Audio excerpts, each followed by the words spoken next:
but there's no on air yet.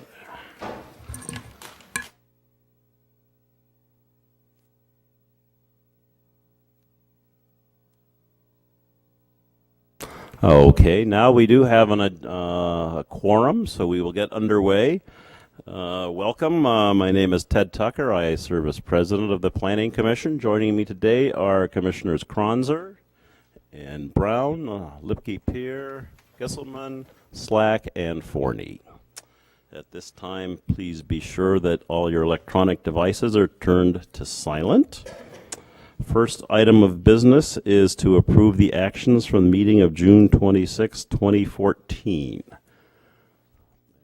Okay, any discussions? Moved second. No discussion. All in favor, please say aye. Aye. Okay, those actions are approved. Next item is to approve the agenda. We'll sort out the agenda that you found on the delightful aqua paper outside. We'll go through the 13 items and see which will be put on consent, which are to be discussed, continued, or withdrawn. So, item number 1 is 412 Lofts, 406 12th Avenue Southeast. Is there anyone here wishing to speak in opposition to or modify the staff recommendation on item number 1? If not, we'll put that on consent. Item number 2, Ambient Gallery, 505 First Avenue Northeast. Anyone here wishing to speak in opposition to or modify the staff recommendation on item number 2? That also goes on consent. Item number 3, Williams Building Parking Lot, 55 28th Avenue North. Again, anyone wishing to speak in opposition to or modify the staff recommendation for item number 3? If not, that goes on consent as well. Item number 4, Blaisdell Apartments, 2118 Blaisdell Avenue. That is to be continued to the meeting of July 28th, 2014. Item number 5, Elan Uptown East, 2825 and 2837 DuPont Avenue South. That also is to be continued, but to the meeting of August 11th, 2014. Item number 6 is Steve's Tire and Auto, 5355 34th Avenue South. Anyone here wishing to speak in opposition to or modify the staff recommendation on item number 6? If not, that also goes on consent. Item number 7, Mill City Quarter, Phase 1, 300 2nd Street South. Anyone wishing to speak in opposition to or modify staff recommendation on item number 7? If not, that goes on consent. Item number 8, Mill City Quarter, Wooner, 101 3rd Avenue South. Anyone wishing to speak in opposition to or modify staff recommendation for item number 8? We will put that on consent as well. Item number 9, Riverton Community Housing Chateau. It's a rezoning, 1220, or no, an FAR change. 1227 4th Street Southeast and 425 13th Avenue Southeast. Anyone wishing to speak in opposition to or modify staff recommendation on item number 9? Item number 10, Associated, Riverton Community Housing at 1227 4th Street Southeast and 425 13th Avenue Southeast. Anyone wishing to speak in opposition to or modify staff recommendation for item number 10? If not, we'll put that on consent as well. Item number 11 is Commons at Penn Avenue, 1823 Penn Avenue and 2201 through 2221 Golden Valley Road. Anyone wishing to speak in opposition to or modify staff recommendation for item number 11? If not, that will go on consent. Item number 12, Linden Crossing, 4250 and 4246 Upton Avenue South. Anyone wishing to speak in opposition to or modify the staff recommendation on item number 12? I see one person. Are there others wishing to speak on that? Just one. Okay, we will put that on our list for discussion. And finally, item number 13, the Marcy Homes Master Plan and Dinkytown Business District Plan. Something we reviewed in Cow a number of times. Anyone wishing to speak in opposition to or modify the staff recommendation for item number 13? If not, we will add that to our consent agenda. So, The proposed agenda is for consent items 1, 2, 3, 6, 7, 8, 9, 10, 11, and 13. To be continued, item 4 and 5, and to be discussed, one item, number 12, Linden Crossing. May I have a motion to approve the agenda as modified? Moved and seconded. Any discussion? All in favor, say aye. Okay, so we will have one item for discussion. That's item number 12. 2 to be continued, and the rest on consent. Committee of the Whole, Commissioner Brown. Thank you, Mr. President. At the June 26th Committee of the Whole meeting, we considered land sales at 300 and 428 2nd Street South, 5207 Girard Avenue North, and 3414 25th Street East, and found that all of those were consistent with the comprehensive plan. So I will move that those land sales are consistent with the comprehensive plan. Okay, second. Moved and seconded. Any discussion? All in favor, please say aye. Opposed? Okay. We find those items consistent with the Minneapolis plan. We move now to public hearings. First thing, items to be continued. May I have a motion to continue item 4 and to the meeting of July 28th, and item number 5 to August 11th. So moved and seconded. Any discussion? All in favor, say aye. Okay, those 2 items are continued. We now move to the items on the consent agenda. So once again, items 1, 2, 3, 6, 7, 8, 9, 10, 11, and 13 will be on our consent agenda and approved as recommended by staff, unless someone wishes to speak about one of those. 10. 13. You want to pull 13. Okay, we will move that to 13, to the discussion agenda. So our agenda is modified. So again, items 1, 2, 3, 6, 7, 8, 9, 10, 11 on the consent agenda. Anyone wishing to speak on those items? If not, may I have a motion to approve those as recommended by the staff report? Okay, moved and second. Any discussion? Okay, all in favor say aye. Opposed? Thank you very much. Okay, we move to our first item for discussion, which is item number 12, Linden Hills Crossing. And staff for this is Mei-Ling Anderson. This was an item that we did see in Committee of the Whole, so we're fairly familiar with the requests here.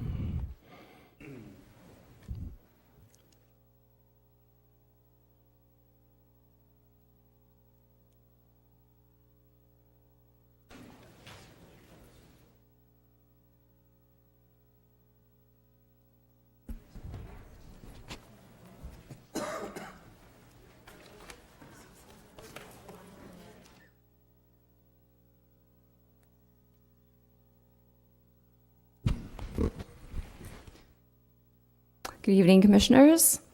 Mark Dwyer, on behalf of the Linden Hills Redevelopment LLC, has submitted land use applications to allow a new 4-story mixed-use building with 20 dwelling units and approximately 6,155 square feet of commercial uses on 2 parcels located at 4250 and 4264 Upton Avenue South.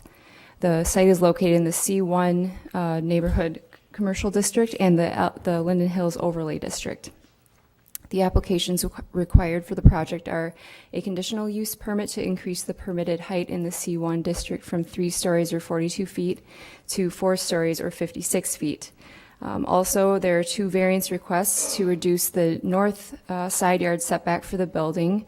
Balconies with awnings and a terrace adjacent to the C1 district to the north, and also variances for the west side yard setbacks for both reducing it from 12 feet and 11 feet to allow for a building wall, terraces, balconies with awnings adjacent to the R1 and C1 districts. A site plan review is also required for the application.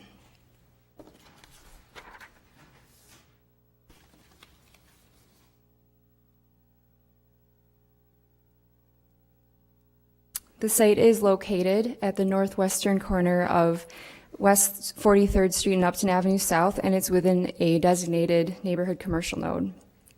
The surrounding area contains a mix of residential uses, also commercial uses, and Lake Harriet is less than a mile to the east of the property. Currently, 4250 Upton Avenue South contains a vacant two-story office building, and 4264 contains a one-story building that was most recently Famous Dave's and was previously used for a gas station.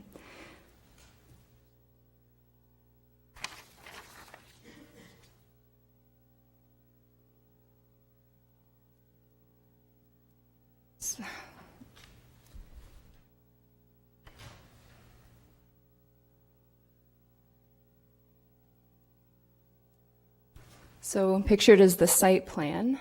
I don't know if it's not very clear. The applicant is proposing to construct a new 4-story building with ground level retail and 3 levels of residential units above. In total, there would be 20 dwelling units with approximately 51,000 square feet of gross floor area. The building fronts on both Upton Avenue South and 43rd Street. Below-grade parking would be provided for all the residential uses, and there would be on-grade enclosed parking for all the non-residential uses. The project before you today is actually an amendment to a project that was previously approved by the City Planning Commission in October of 2012. The two projects are nearly identical, except that the applicant is proposing to increase the number of units from 18 to 20. In order to achieve this, they're proposing a 4th story that would cover approximately 50% of the third floor and add approximately 8,575 square feet of gross floor area.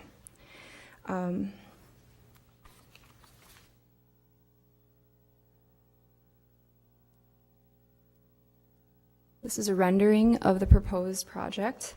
I've addressed findings in support of the conditional use permit on pages 3 through 7 of the staff report.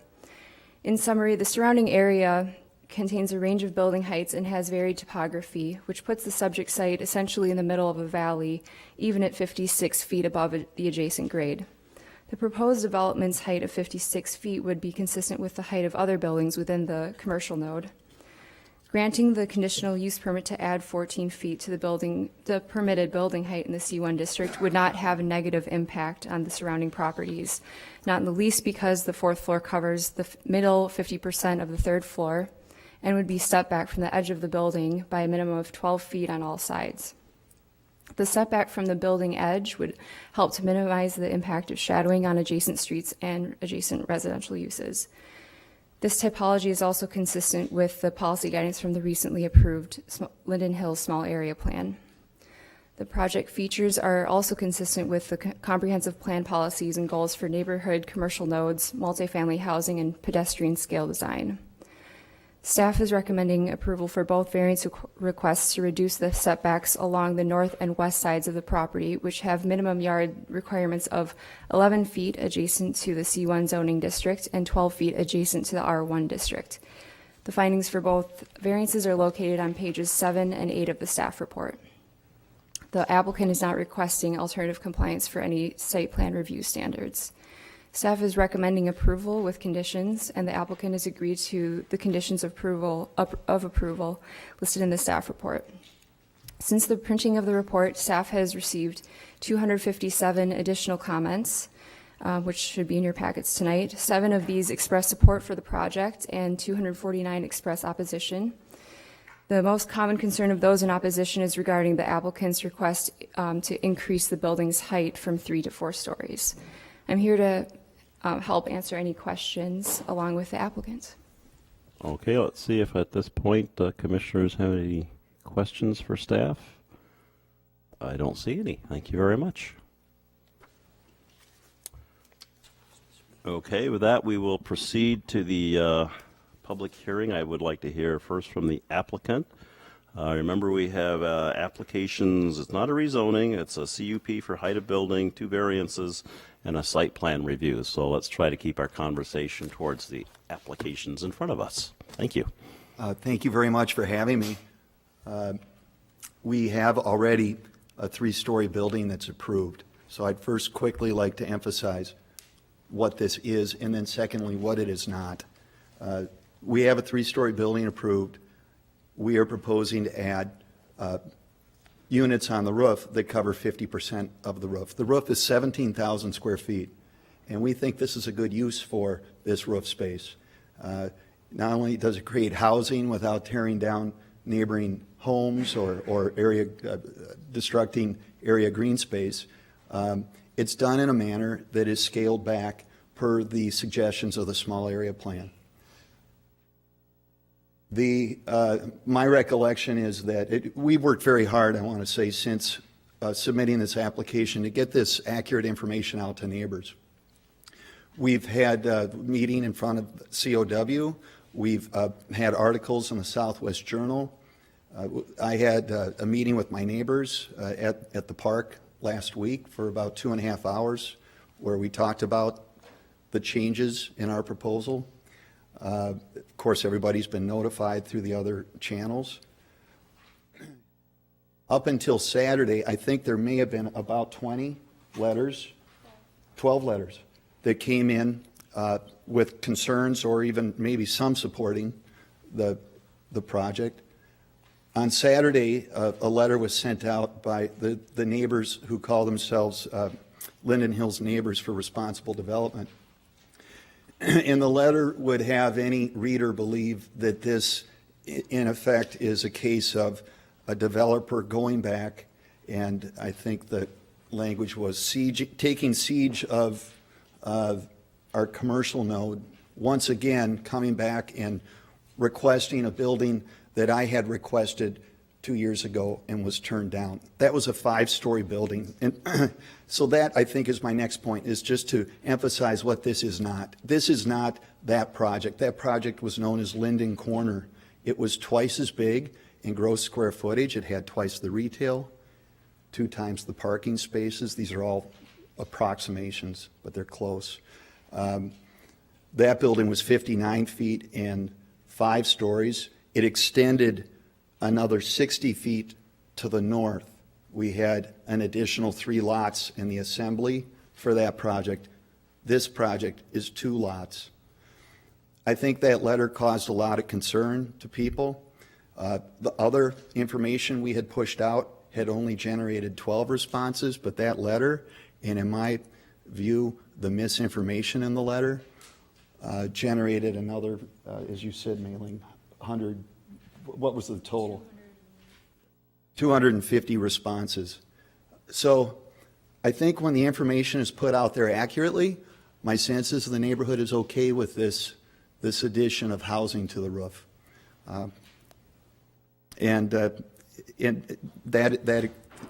Those are my comments.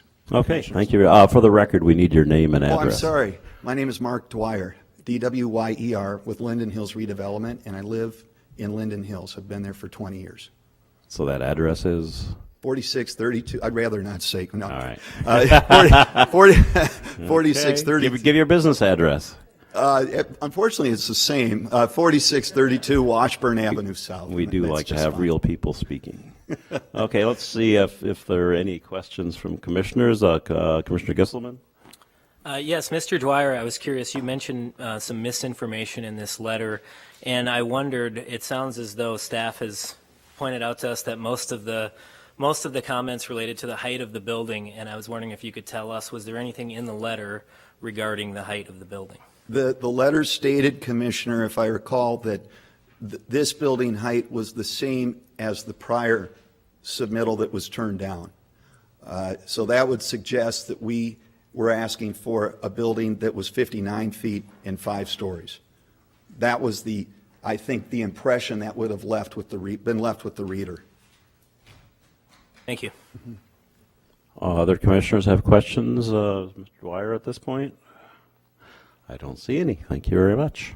Thank you. Okay, we'll continue with our public hearing. Come on up and Please give your name and address. Once again, a reminder, we're talking about 4 specific applications. Please talk about those. We do, yes, as staff mentioned, have a big sheaf of emails, so please talk about why I think it's the change in height is what has most people concerned, why that is or is not a good idea. So anyone wishing to speak on this matter, please just come on up and give us your name and address. Yes, please.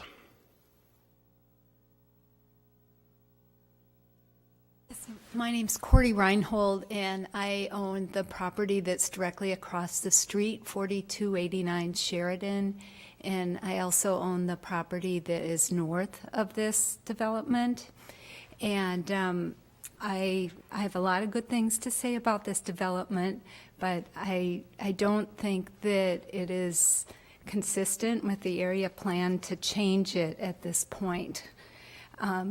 Giving it, that much more height really does affect the neighbors a lot. And I represent a lot of people by saying this. I know you've heard yourselves, but I just don't think that the area plan should be completely overlooked.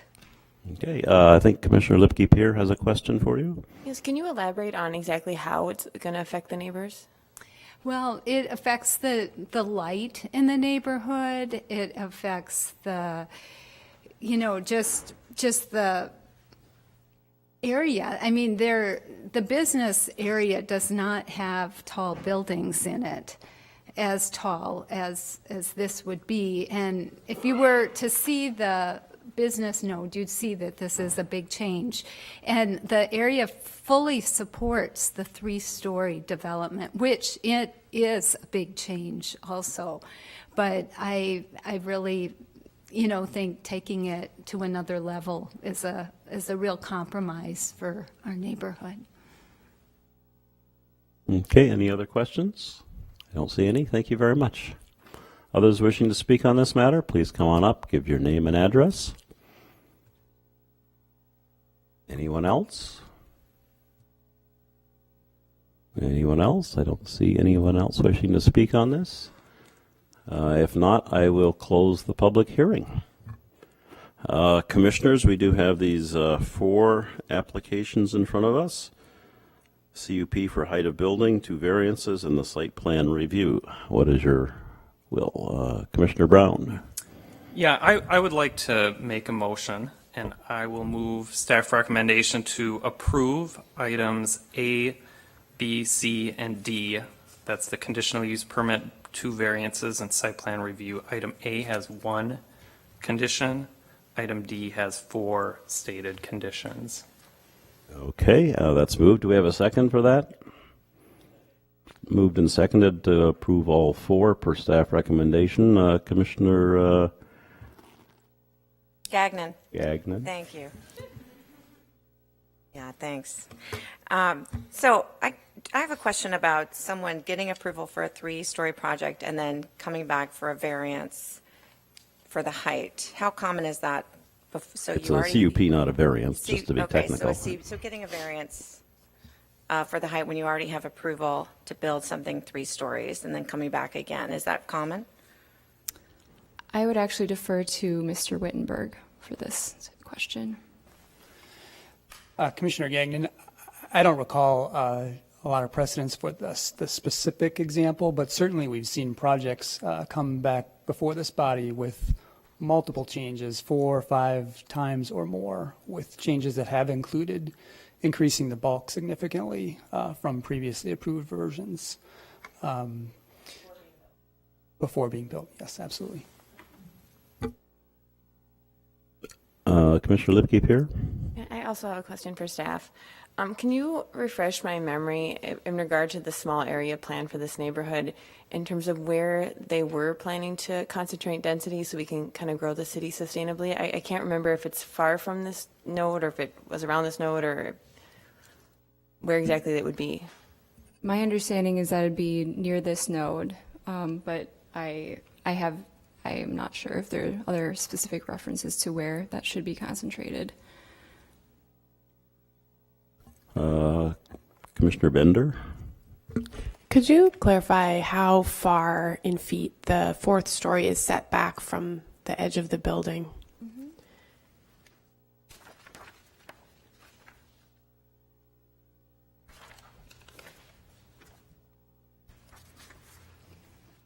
Oops.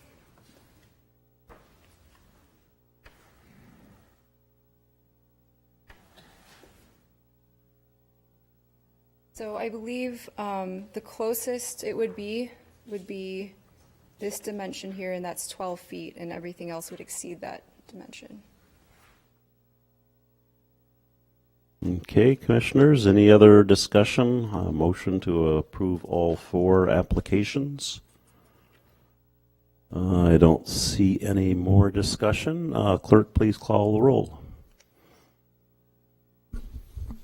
Slack, Lipke-Pier, Kranzer, Gisselman, Gagnon, Forney, Brown, Bender. So that is 6-2.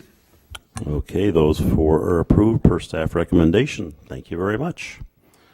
We move to our next and final item, the Marcy Homes Master Plan and Dinkytown Business District Plan. Staff Hyla Mays. We have heard this, twice, I think, in Cow and read through it. So a brief. So just a brief overview of the plan? I think so, Okay, yes. I can do that.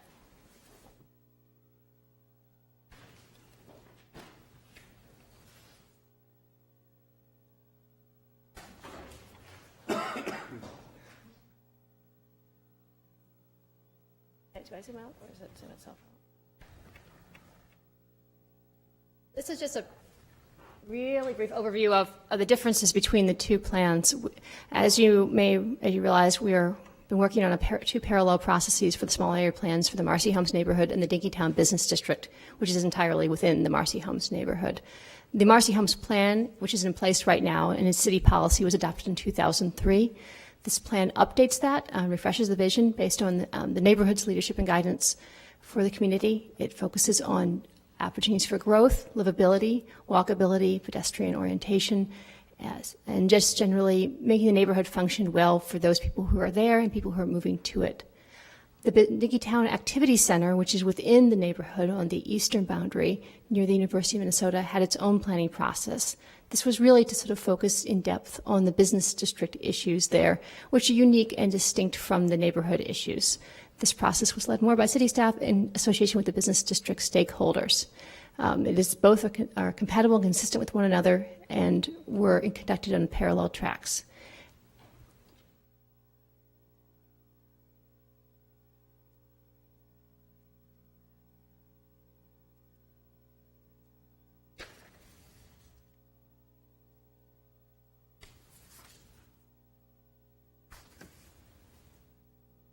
To keep it short, I'll focus on the main recommendations and implementation steps coming out of this process, which was robust, lasted a year, and included a lot of steps we can talk about if there's interest in how the process went. Really focusing on infrastructure investments. This is a part of the city that's sustained and continues to grow at a very rapid rate and has accepted a lot of new development and density in recent years. There is a need to invest in the infrastructure and the systems supporting that area to catch up our system and to improve it for all this development. This stabilizing and diversifying the east side, which is the area closest to the university and which has a large university presence, and maintaining livability on the west side, which has at its heart a couple of different historic districts and a lot of lovely old houses. There's an important connection to the riverfront right across here from downtown. A lot of discussion of the connectivity there and making sure that that works and becomes really part of the full neighborhood. And then, again, absorbing growth in defined areas and managing change in others. The plan has a nuanced vision for where growth and density is appropriate, especially along the major corridors, nodes, and activity centers, which border and line this neighborhood. A few key action steps that are coming out. of this plan. Expanding the Dinkytown Activity Center. This plan proposes taking the boundaries of the activity center that Dinkytown is in and expanding them into the surrounding residential areas. This is to allow for a larger commercial footprint to accommodate the demand for growth that is evident in this area, and also to better serve the residential population that has been growing here.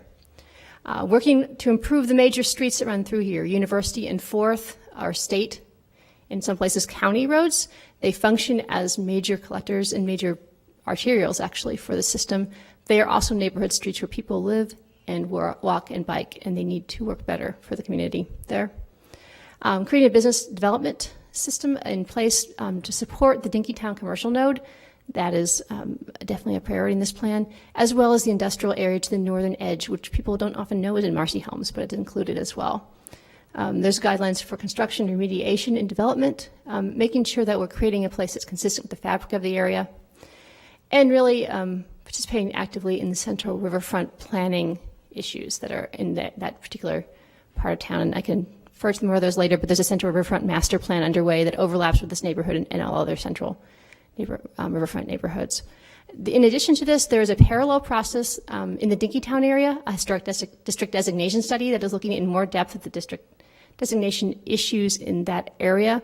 It's going to be ongoing for some time. It is not completed at this point, but it'll explore whether or not local or national designation is appropriate for there, or if other preservation tools are appropriate.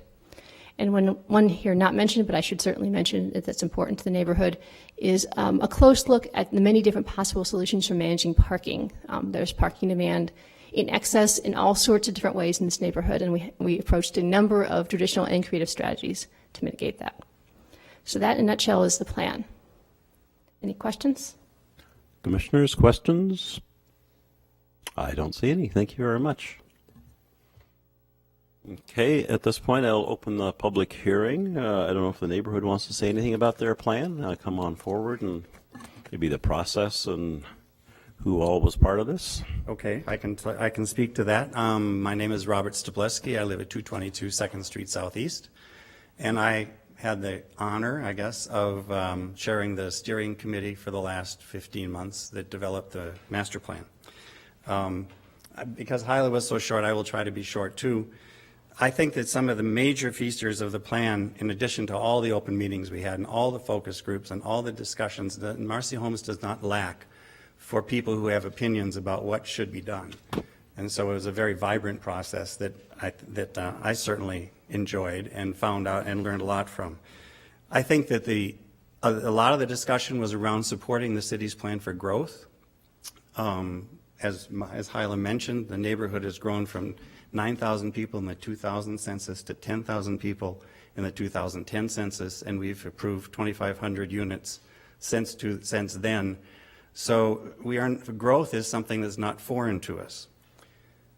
At the same time, that growth needs to be accompanied by some flexibility and some development of some of the other areas to support it.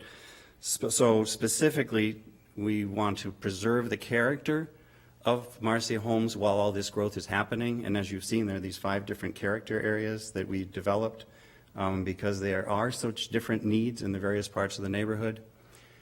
So preserve that character. There are parts of the plan which call for some changes and some adaptation in terms of how we can get into some medium density housing, not just have kind of single family and then a periphery of big tall buildings around the outside. I think there's some interesting things in there that are proposed for discussion. They aren't demanded, but they're proposed for discussion. Probably less to do with the Planning Commission. There's a lot of infrastructure that needs to adapt to this neighborhood, which if you look at the riverfront alone, how much more residential there is there, yet the whole infrastructure was designed for commercial and industrial. So these are the types of things which we hope that the plan can address and actually bring to the fore and improve the neighborhood and also address the issues in the city. Hyla did not mention very much the 9th Street industrial area, which we think is an asset that could be redeveloped for incubator businesses and cottage industries and become a vibrant economic part of the neighborhood, which I thought was quite exciting.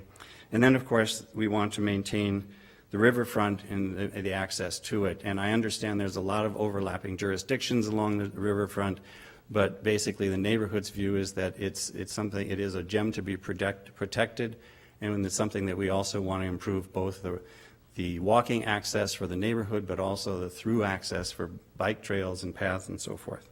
So I'd be happy to answer any questions, but that's the brief version of the 6 pages. Okay, thank you very much. Let's see if there are any questions. I don't see any. Thank you very much. Thank you. Okay, we'll continue with the public hearing. Anyone else wishing to speak on the Marcy Homes Master Plan and Dinkytown Business District Plan? Yes, your name and address, please. Mr. President, members of the Commission, my name is Stephen Min. I'm with Loopy Development Partners, and our address is 1701 Madison Street Northeast in Minneapolis. My partners, John Wall, Brian Flackey, and myself were the developers of many of the pioneering residential properties in the riverfront district of this area. And we have some comments related to the riverfront section of the plan. I don't have a specific map, but in particular, we have a piece of property at 600 Main Street Southeast, which is right at the trailhead of the Stone Arch Bridge, at the intersection of 6th and Main Southeast. The purposes for my conversation, our representatives, both our lawyer and my partners, have been at meetings. Well, let's see if we do have a map so that we know what you're talking about. Do you have a general map highlight? I don't have that parcel highlighted, but I can sort of point it out. Thank you. That would get us orientated. Thank you. Okay, let me zoom in here. How close can we get? Go left. The other left. There you go. It's that little Okay, triangle. that shows the property in question. Triangle guy right there. Is that it? Yes, that's the triangle right Triangle there. Okay, thank you. Okay. If you were to drive that intersection at 6th and Main Southeast, it would look like the front surface parking lot of what is the Stone Arch Apartments, which we built in 2004. Time flies. In fact, my partners and I have built over 400 units in the 2 square block areas centered around 6th and Main Southeast. We've invested over $100 million in 3 separate properties, the Flower Sack Flats condominiums, the Stone Arch Apartments, which is almost 230 units, some of which is affordable, and we recently developed and delivered the 520 2nd Street Apartments, another 100 units of affordable housing. And as Mr. Kronzer knows, because we're neighbors to his soap gallery organization, we're good property owners. We're good investors. We maintain our properties.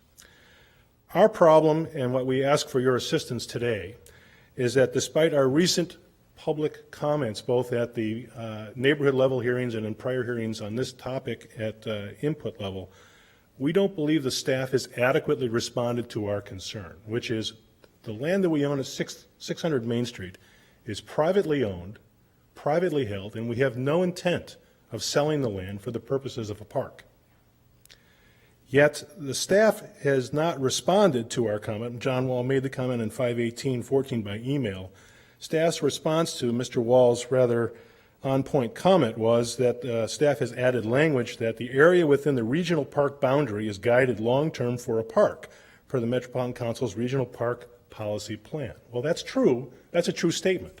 I could also say today is Tuesday or today is Monday. Monday would be the correct statement. Tuesday would be incorrect. What we were looking for is an answer to our issue, which is we own land privately and we have no intention of turning our land into a park. The last time a master plan identified our parcel, we got into litigation with the city over whether we were entitled to bring it forward for an apartment development.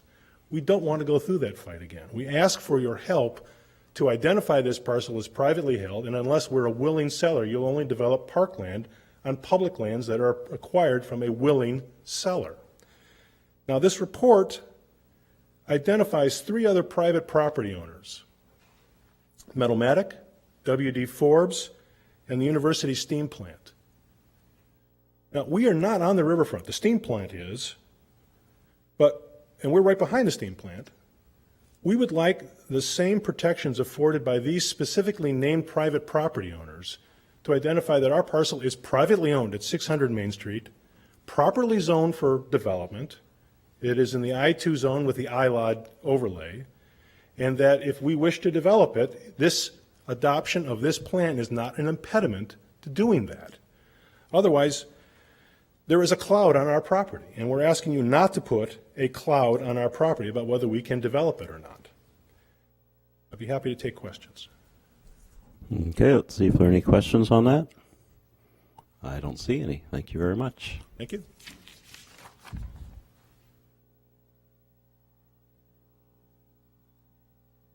I think we did discuss this issue in the committee of the whole, did we not? And also discuss the precedence of the above the falls where policy guidance called for park in properties that are not likely to become park soon, but might be with a willing seller. Is that correct? Yes. Okay. Any other questions on that issue? Okay. Others wishing to speak on the in the public hearing for the master plan, please come on up and give your name and address. Anyone else? If not, I will close the public hearing. Commissioners, we have just one application. That's to recommend to the City Council that they approve this master plan as presented by staff. Commissioner Brown? And I would like to move staff recommendation to approve both the Marcy Holmes Neighborhood Master Plan and Dinkytown Business District Plan and amend the policy guidance for that area into the city's comprehensive plan. Okay, it's moved. Do we have a second? Moved and seconded. All right. Other discussion on this matter? I don't see any. Clerk, please call a roll. Bender. Brown. Forney. Gagnon. Gisselman. Kronzer. Lipke Pier. Slack. So that's 8-0. Okay, it's our recommendation is that the City Council approve this plan and add it to the comprehensive plan. We have no other business. Mr. Wittenberg, any announcements? Just that this Thursday's Planning Commission Committee of the Whole is canceled, as is the Executive Committee meeting. Okay, thank you very much. We are adjourned until our next Planning Commission meeting, July 28th, 2014. Commissioner Brown will preside.